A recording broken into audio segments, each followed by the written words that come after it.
So in the last lecture we were talking about seals. So seals are very important for engineering systems. For example, compressors or pumps, turbines. All these machines handle fluids, either air or any other kinds of fluids. It can be also hydrogen or other gases, as well as liquid. So liquids such as water, or it can also be processed fluids, or it can be petroleum products. So there are many types of things that are handled in industry. So for any device, for example, this is pump, centrifugal pump. So here the fluid will be flowing from one direction and going into the another direction, and in order to do that work we have to utilize some system. So here the centrifugal pumps has got these fans, and these will actually drive the pressure. So the pressure difference will be created and the liquid will flow. But this has to be rotated, and in order to rotate we need a shaft that is coming from somewhere where the motor is there or prime mover is there. So that means this shaft has to pass through this housing, through the bearings, and therefore there is a good possibility that the fluid will pass through the gaps between the shaft and the housing. So this is the main issue that is dealt with in seals, and it involves in many machines. So even if you talk about, for example, cylinder and piston, so in IC engine, so the piston is like this, rotating or reciprocating inside the cylinder liner. So the gap between the piston and the cylinder liner is very important. If the gap is too little, then there will be too much of friction between the piston and the cylinder. So friction can be so high that this piston will not operate. And if the gap is too much, then the combustion gases will go out, the pressure will drop, and therefore this engine will not work. So we have to maintain a very correct amount of gap, and therefore in this case piston rings are used. So piston rings basically provide just enough gap so that the piston can move up and down, and this gap is filled with some lubricants so that we can block the cylinder, the combustion area here. So seals are of two types, static and dynamic. So there are many seals which are used in a static condition. For example, even in your kitchen, if you look in the pressure cooker, there is a seal, but that seal is static. Excuse me, sir. Yeah. Sir, in some of the machines, like sir, used in agriculture, sir. Yeah. So, sir, I saw that when there is a sir gear trains in between in the back of the machine. So, Yeah. see, I saw sir when we sticking it, we provide a rubber type of sir material to avoid the leakage of sir lubricating oil. Sir, it is also a seal, sir. Yes. So elastomers are used as sealing material. So this is a rubber type of sir. Yeah, so rubbers are elastomers. So elastomers are all kinds of rubber, we say, when it is a natural rubber, and other type of synthetic ones are called elastomers, but you can also use as a rubber. So they also provide, um, so for example, in a simple kind of pump, we want to pump something, right? So let's say by reciprocation motion. In bicycles, Yeah, for example, in bicycle. So in the bicycle, what you do is when you pull, the air will be sucked in from outside, and when you push the piston, the air will go into the tube, and because there is a valve here, right? So the gap here between the piston and the cylinder is very important. If the gap is too much, then this pump will not work, so air will just pass through. And if the gap is too little, let's say very tight, then friction will be too much, and you will have to apply a lot of force to move this, and also there will be a lot of wear taking place, and because of the wear, some gaps will be created. So in a hand pump, for example, water hand pumps, like the kind of hand pump you use in villages and smaller towns. So that hand pump also has got the similar kind of things, but there we deal with water. So, but in industrial practice, this kind of seal has to work very efficiently, so that there is no wear, and the frictional force is not too much, and there is a good sealing operation. sir, and also, sir, in this types of hand pumps are used in bicycles for Yeah, fueling air. Sir, this is like a static or dynamic, sir, type of system, that will be because dynamic. but sir, they are fixed on the outer part of the pump, no? So they are not used to move. Yeah, but Only we, whenever there is a motion between whenever you have got one stationary and one moving surface, then it is a dynamic seal. The static seal will be when there is complete, both surfaces are static. As I said, for example, in pressure cooker, you have got seals, but there is no movement between them. There is no relative motion between them. yes, sir. Yeah, and similarly in gasket, where you seal the two pipes where some fluid might be flowing here, and using this gasket. So this is again static.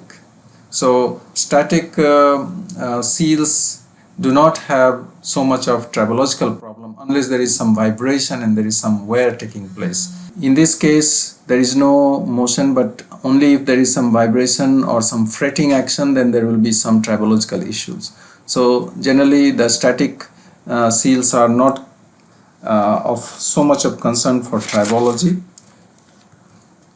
And here is another example of static seal in engine cylinder and the head. So we will move to dynamic or rotating seals. So there are two types. One is called interfacial and another is interstitial. So in both cases, the purpose is the same, to reduce the leakage of the fluid, of the process fluid, but at the same time allow for the movement between the shaft and the the bushing or the housing. So the only difference between the two is that in the design, the interfacial ones have got a design which is much more complex, very distinct design, and it leads to better performance of the seal without affecting the efficiency. In the case of interstitial seals, the designs are simple, and it's basically to block the fluid flow, at the same time provide some gaps. So for example, if this is the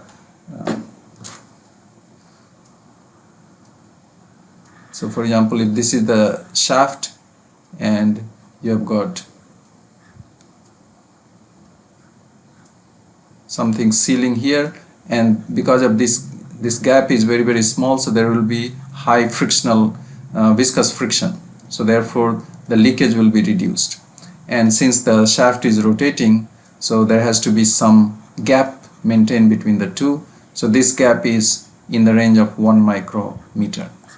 So interfacial seal, which is this one, is also called contact seal.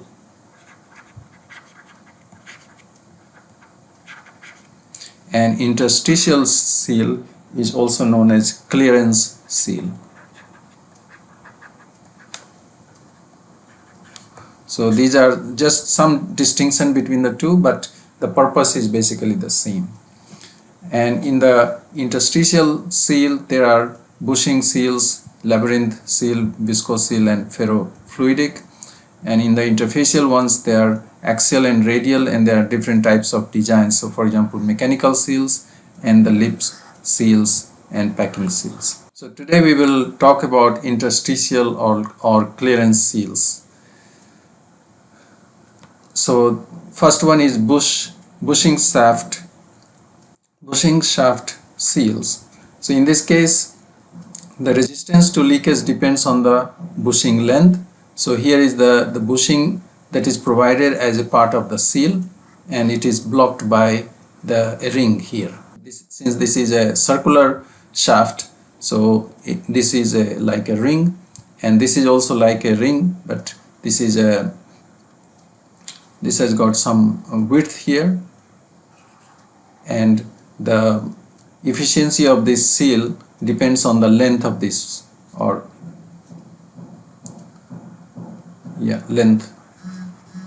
length of this seal. So bushing length, the clearance, how much clearance we keep, smaller the clearance, better in terms of blocking the flow of the fluid. So fluid is on this side, high pressure this side, and low pressure this side. So fluid will flow from in this direction. So smaller the clearance, the better. In that it will block the fluid, and therefore leakage will be low, and the viscosity of the fluid also will help. So only the issue is that if the gap is too small, then there will be friction between the bushing material and the shaft, and because of this friction there will be wear of the both material. So we do not want wear of this seal or the shaft. So we should maintain a sufficient clearance so that the friction is low. So proper selection of the material is very, very important. So here as you have seen that some elastomers are used. So basically elastomers provide a good sealing without actually damaging the shaft.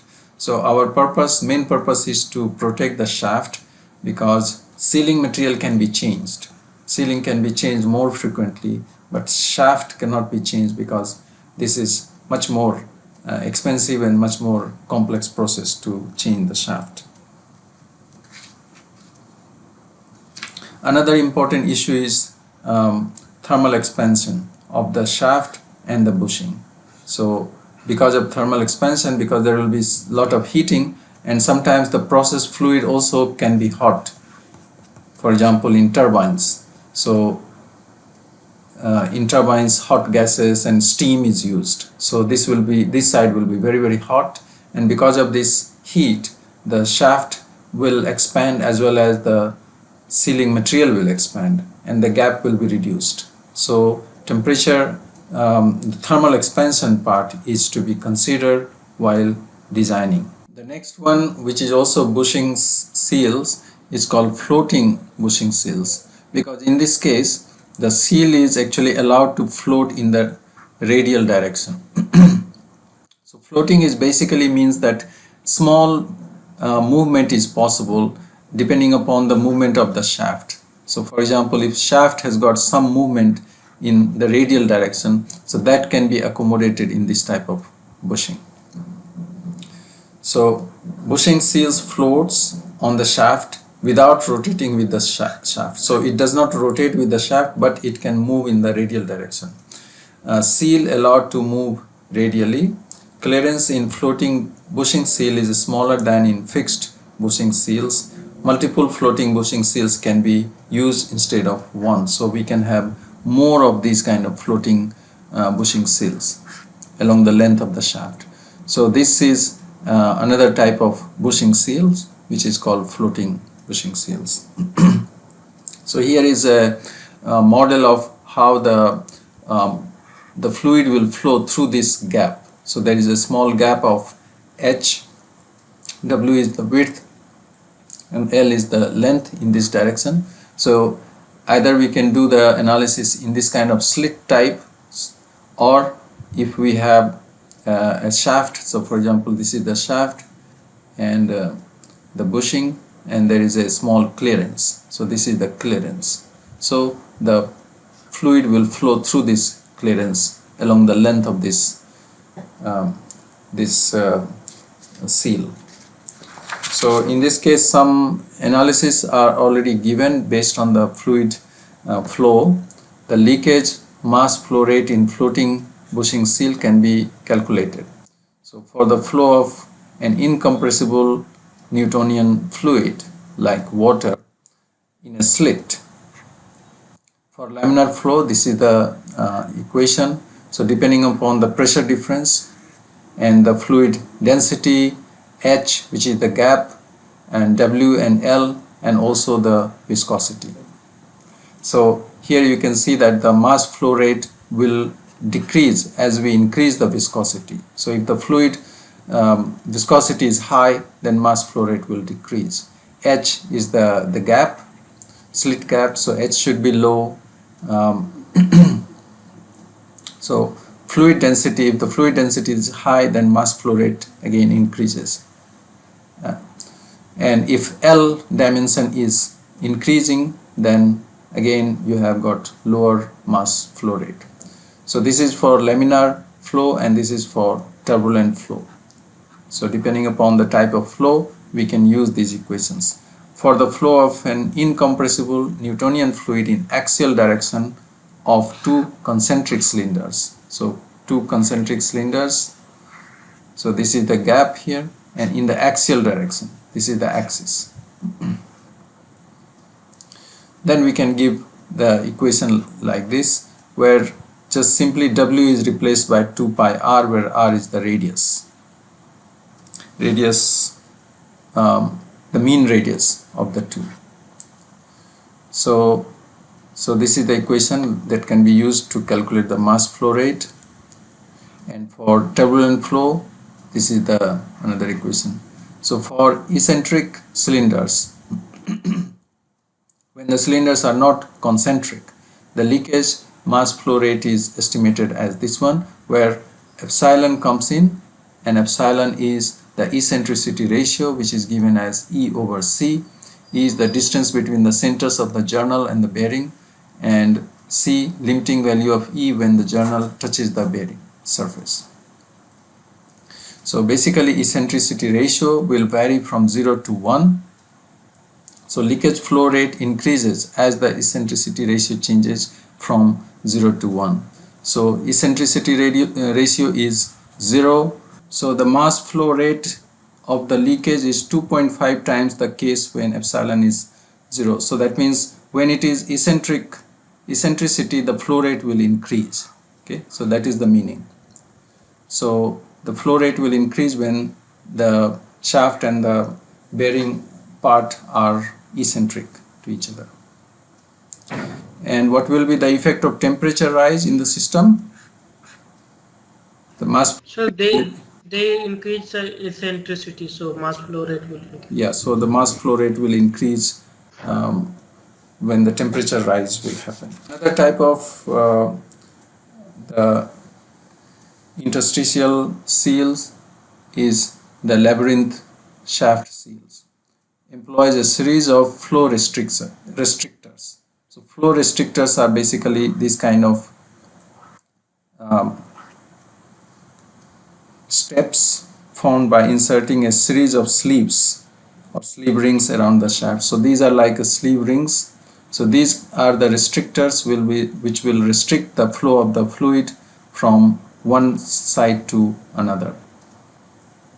So Labyrinth seals use a series of flow restrictors with the steps formed by inserting a series of sleeve rings around the shaft, and there are many types of these Labyrinth shaft seals. So for example, these knife edge type of Labyrinth seals, in the straight one there are many such kind of Labyrinth seals which are used in straight form. In the high and low, you can use one higher and one lower. So this will restrict the flow of the fluid even further, because the fluid has to pass through this, and this will be better restriction. Or in another case, a stepped version of this Labyrinth seals are used. And there are some other kinds of designs like double knife edge, modified double knife edge, and canted knife edge, where this knife edge is slanted. So straight arrangement accommodates axial displacement. Knife edges soften and accommodate any radial displacement due to rubbing. So these knife edges help because they basically deform, and therefore they will allow some radial displacement without any kind of wear taking place. Stepped design block free flow of any leakage discharge from one side to the clearance to the next. So these kind of steps are useful because they will provide further restriction to the flow of the fluid. So Labyrinth design require little maintenance and are well suited for high-speed centrifugal machines such as compressors as well as gas and steam turbines. Another type is known as brush seals. So this is not bush, but it is brush.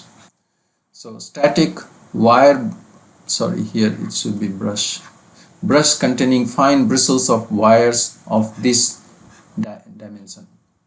So these are the brushes, these are the bristles, individual bristle, and this is the part of the shaft, and the pressure is higher pressure here, lower pressure here. So this is the fluid part, and these brushes will basically protect, will not allow the fluid to pass through, and the deformation or the flexibility of the brushes will help to ensure that there is no wear or friction is as minimum as possible.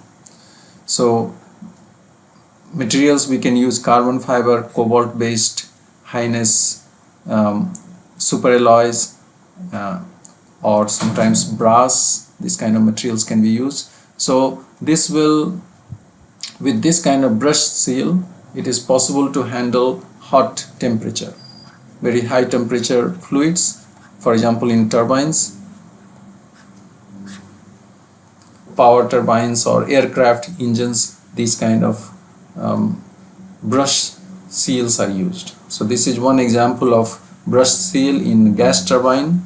So this is how the brushes have been set here in a new one, and this one is little used. So with use, the brushes will actually deform and also corrosion may take place. So bristles are inclined at an angle of 40 to 50 degrees in the direction of rotation. So this inclination is basically so that, so for example, if the shaft is rotating like this, so this will incline in the direction of rotation. Used up to speed of 400 meter per second, temperature 600 degrees Celsius, at discontinuous contact surfaces at blade tip in a turbine. So even you can use in a discontinuous contact surface. So for example, in a turbine, you have got the blade and you have got the housing. So the gap here between the blade and the housing can also be sealed using this kind of brush seals, so that there is no leakage of the hot air or any kind of process fluid through this gap.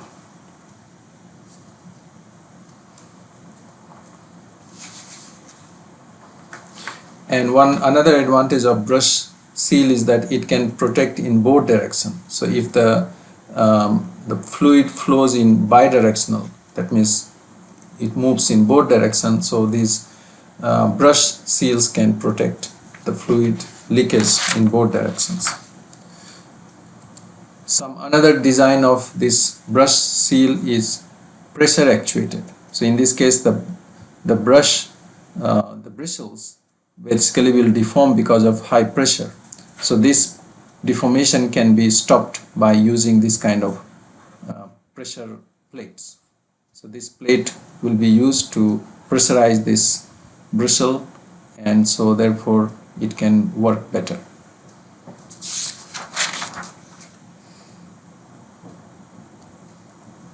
Another type of seal is called ferro-fluid seal. So these kind of ferro-fluid seals were invented by NASA, the space organization in the US, and the inventor's name is Steve Papel in 1963. So this one was invented to create liquid rocket fuel that could be drawn towards a fuel pump in a weightless environment by applying a magnetic field. So in the space you have got the weightlessness, and that causes some problem with the flow of the fluid, because the fluids are cannot flow unless there is some kind of gravity on it. So in this case the ferrofluids are used, and it is basically a ferrofluid is used here. So this is the ferrofluid. So ferrofluid is a kind of suspension of magnetic particles, very fine magnetic particles, like in the range of 10 nanometer diameter, and these magnetic particles are suspended in a fluid. So they are like a viscous fluid, and this part has got magnetic field flowing through this.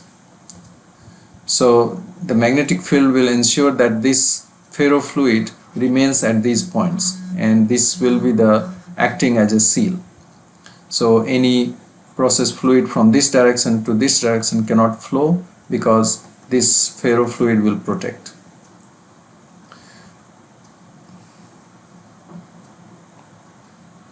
So one big advantage of ferrofluid seals is that you do not have to worry about the friction between the shaft and the housing, because you can maintain a good enough gap here. So this gap can be maintained, which is filled with ferrofluid. So when exposed to a magnetic field, ferrofluids fill the gap between two steel surfaces and allow for the movement of one or both without rubbing at either of the surfaces. So frictional and wear parts are completely eliminated because of this. Magnetic particles of 100 angstrom diameter in a fluid of suitable viscosity, but one disadvantage is that this ferrofluid might mix with the process fluid. So this we have to maintain that they do not mix up, and applicable to special devices. Therefore they are applicable to very special devices.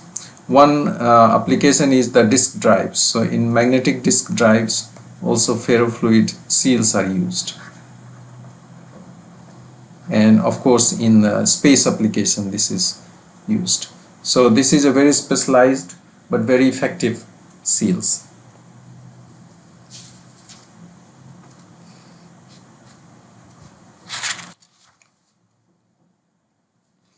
And the last one in interstitial seals is the viscose seals. Reverse pressure is generated in the seal to balance the process fluid pressure. So reverse pressure can be generated in a screw. So for example, you might have seen that the analysis of a screw drives or screw extrusions. So for example, if this is rotating this way, it will cause a pressure in this direction. So some pressure can be created just by creating this kind of grooves. So reverse pressure is generated in the seal to balance the process fluid pressure. This is done by having a spiral shaped grooves on the surface of the shaft, or having grooves machined on the inner surface of the sleeve in contact with a straight shaft. So these grooves can be created either on the shaft or on the sleeves, inner side of the sleeves here. In either case, these grooves will generate a pressure because of the rotation, and that pressure will be acting as a reverse pressure. So for example, if the liquid pressure is this side, and similarly a reverse pressure is generated because of the rotation. Yes, it is rotating in this direction. So because of this rotation, this reverse pressure will be generated, and this pressure will keep the fluid inside. so there will be no leakage here.